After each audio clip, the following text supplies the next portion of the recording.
Buhay kadama, buhay katulong, mahirap, pero kinakaya. Yung mga taong artista, kung tingnan mo sa social media, parang walang mga problema. Actress, kumbaga tawaging actress kami, pero hindi nyo alam kung ano ang nasa likod ng totoong buhay namin sa bawat isa. Kami yung mga tao na palaban sa hamon ng buhay. Kahit saan ilalagay, buhay na buhay kami.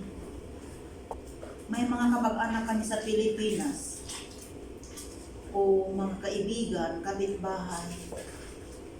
Huwag nyo kaming husgahan ng mga OFW. Siyempre, sabayan mo ng pangarap. Kasi kung lagi lang tayo nagtatrabaho at nagkabalik-balik sa ating rotasyon ng buhay natin, tatanda na lang tayo. Wala pong mangyayari kung wala kang gagawin bago. Kailangan mayroon kang idagdag na bago. Ano ba yung mga bago na yan? Example, small business. Pilipinas, kung ano ang nagustuhan mo. Yung gustong-gusto mong gawin. Masaya ka lang.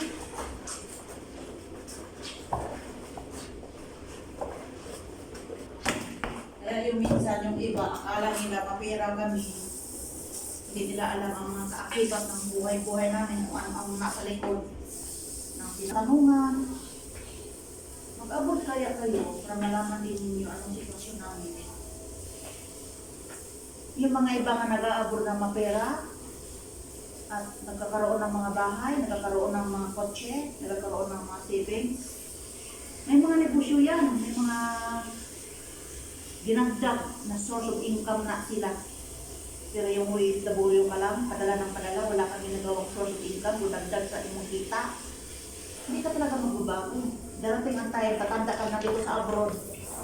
OFW ka pa rin, ako lang ipon. Yung iba, inawaldas ang pera ng kamag-anak ng OFW. Bigyan yung halaga ang pera ng OFW. Hindi hamak yung mga karanasan namin dito. Buti na lang, natulog yung alaga ko. Tinutulog ko na itong labahan ko kasi natulog yung alaga ko. Walang tulog kasi yan kagabi. At ngayon natulog. Kaya kayo, kung mayroon kayong mga kamag-anak sa abroad, magtatrabaho, huwag niyong isipin na mapira na kami. Magtrabaho din kayo, maghanap buhay din kayo. Parang alam niyo ang buhay ng isang trabahante o isang OFW.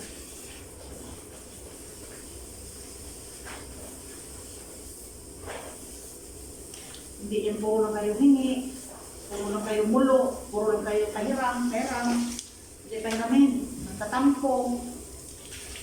Mag-sure kayo dyan. Kape.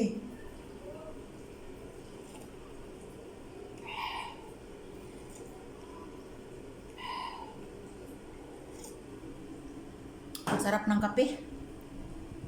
Nalabahan ko. Ang dami. Di ba? Abaya Sheila yan. Ba't kayo na mga sapatos at katsunilas.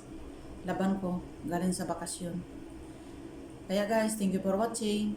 God bless. Love you all.